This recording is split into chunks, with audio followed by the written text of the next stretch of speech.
Angie Dickinson finally speaks the truth about Ricky Nelson at the age of 94. Angie Dickinson was born in Combe, North Dakota, on September 30, 1931. She grew up in a simple, hard-working family during the Great Depression. She got her bright mind, love of words and ideas, and curiosity about the world from her father, who was a newspaper editor and publisher. Dickinson's world opened up when her family moved to California. She instantly showed a natural grace and presence that distinguished her apart from her contemporaries. At first, Angie Dickinson didn't want to be a movie star. She went to Glendale Community College and then Immaculate Heart College in Los Angeles to study business and drama, and her career started practically by accident. In the early 1950s, she appeared on a beauty pageant on TV, which led to a contract with Columbia Pictures. This got her into Hollywood at a period when the studio system was still in charge.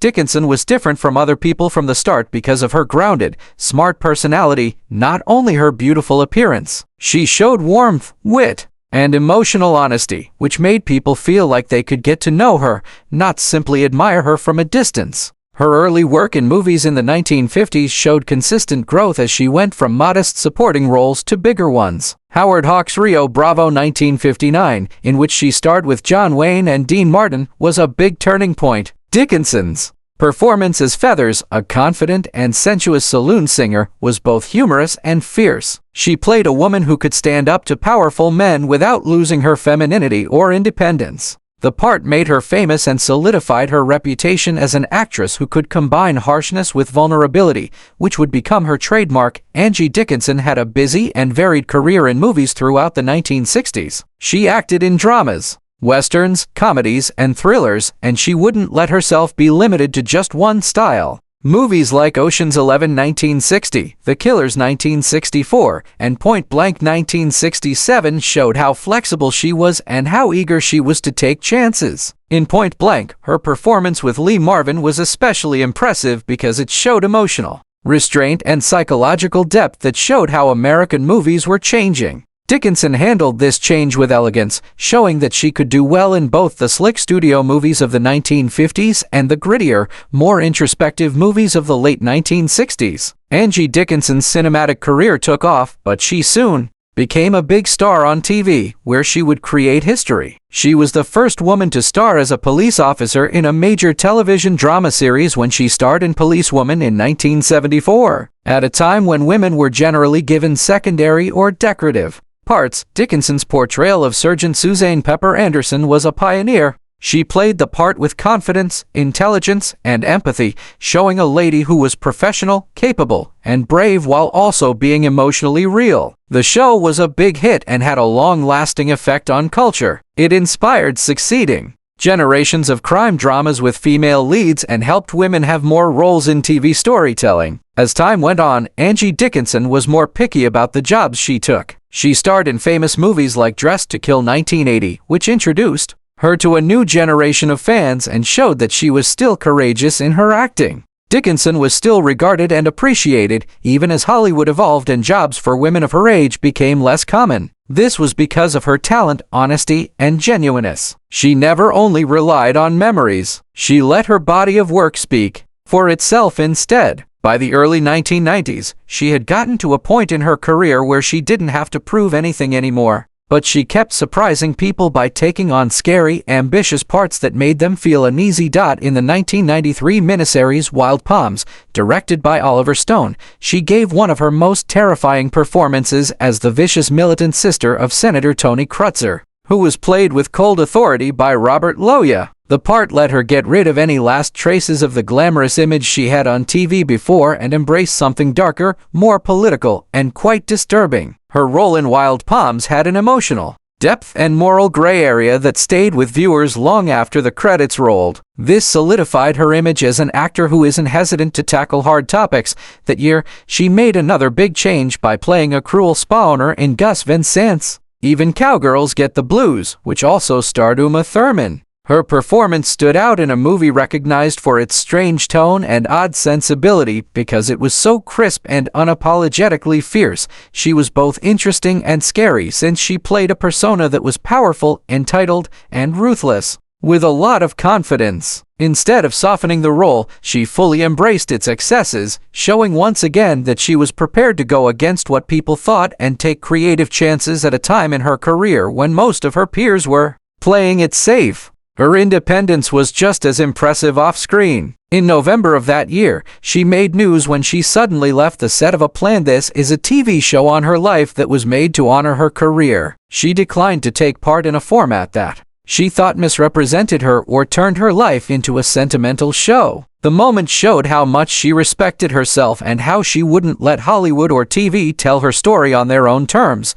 Her career took off in the mid-1990s with a string of high-profile and quite different parts. In the romantic comedy Sabrina, which starred Harrison Ford and was a modern version of Billy Wilder's classic, director Sidney Pollack cast her as Greg Kinnear's scary future mother-in-law. She added refinement and bite to the role with perfect timing and understated command, showing once again that she could make even a minor character stand out. The same year, she played Burt Reynolds' wife in the psychological thriller The Maddening, which added emotional depth and suspense to the tale. She also played the sharp-tongued mother of Rick Aiello and Robert Ciuchini in the national satirical comedy The Don's Analyst. She moved easily between drama and broad humor, showing off her incredible range and ability to adapt. She slipped into each character with the confidence that comes from years of practice. In 1997, she made people laugh on HBO's The Larry Sanders Show with a witty, self-aware performance.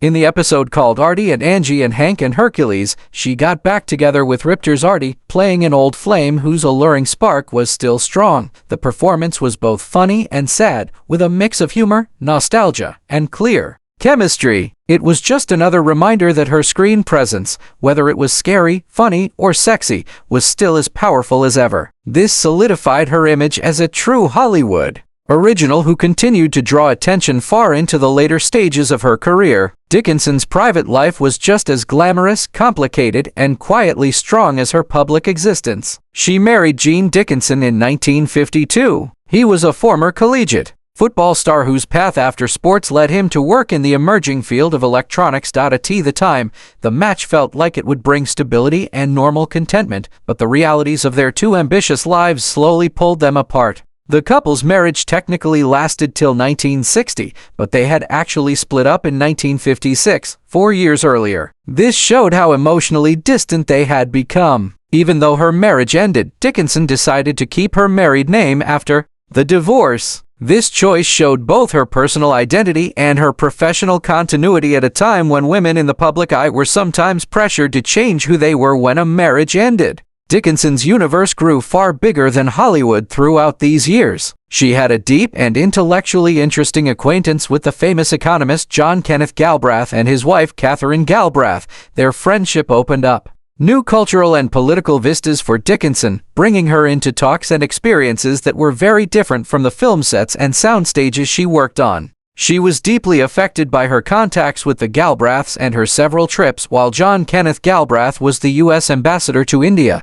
Galbraith's memoirs, Ambassador's Journal, and A Life in Our Times later gave a vivid account of these trips, in which Dickinson was not just a famous companion but also an inquisitive and active person in a world of diplomacy and global politics. In 1965, Dickinson married Burt Bacharach, a famous composer and one of the most famous and important musicians of his time. This was the start of a new chapter in her life. Their marriage brought together two very brilliant people who were at the top of their fields. For 16 years, they were married and lived together in a way that was defined by their love of art, their work, and the stress that comes with being famous. As time went on, the relationship got more complicated. In the last few years of their marriage, they were separated for a while and each dated other people. Still, their relationship lasted longer than most Hollywood marriages, showing that they had a strong, if not faultless, bond. Dickinson and Bacharach welcomed their daughter, Nikki, on July 12, 1966. Her life would have a huge impact on both of her parents. Nikki had autism, and her problems caused a lot of stress and worry for her family, especially since there wasn't as much awareness and support for autism back then as there is now. Her problems didn't go away when she grew up, and her terrible death by suicide on January 4, 2007 threw a long shadow over Dickinson's later years, marking one of the most traumatic times in her life. The death was a reminder that even the brightest public figures can have private sadness. Burt Bacharach died in 2023, ending a shared history that, despite its difficulties, was an important part of Dickinson's own experience. Angie Dickinson is 94 years old and talks with a clarity that only comes with age. The glitz and glamour of Hollywood is long gone. What is left is honesty that is raw, unfiltered, and truly real. When she eventually talks about Ricky Nelson, it's not with shame or anger, but with love, compassion, and wisdom that comes from years of thinking about it. Angie replies softly, "People always wanted to make everything a romance, but what Ricky and I had was more nuanced and important than that." When Dickinson and Nelson met in the early 1960s, they were both at very different points in their careers. Angie was already a well-known actress who was known for her beauty and brilliance. Ricky was America's golden boy, a teen idol with a flawless grin and a voice that defined a generation. She remembers that he was loved, and that type of love can be a jail, especially when you're young. People often murmured about the age difference between them, but Angie says that the actual difference was experience, not age. Ricky had been well known since he was a kid. "I don't think people knew how much that cost him. He never really got to find out who he was when no one was watching." She says that Nelson is contemplative, introverted when he's not in front of people, and much more introspective than he seems to be. He was kind and friendly, like someone from the past. But there was a sadness and a sense of being alone. "I saw it right away." Dickinson says that Ricky had a hard time balancing the demands on him with his ambition to become a better artist and a better person. He wanted people to listen to him, not simply yell at him. Angie doesn't think that their relationship was based on notoriety or games in Hollywood.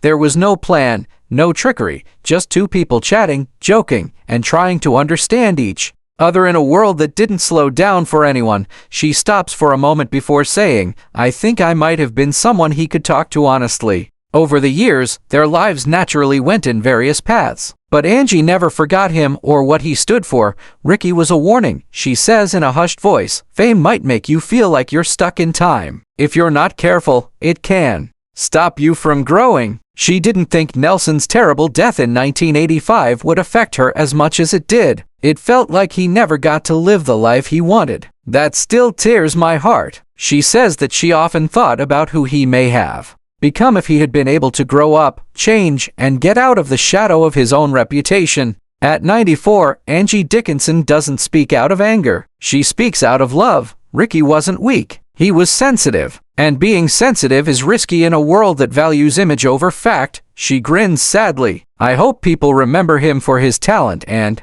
for who he was as a person. Time has taken away the stories, leaving just memory and significance." Angie Dickinson doesn't change history by finally telling her truth. She makes it more human.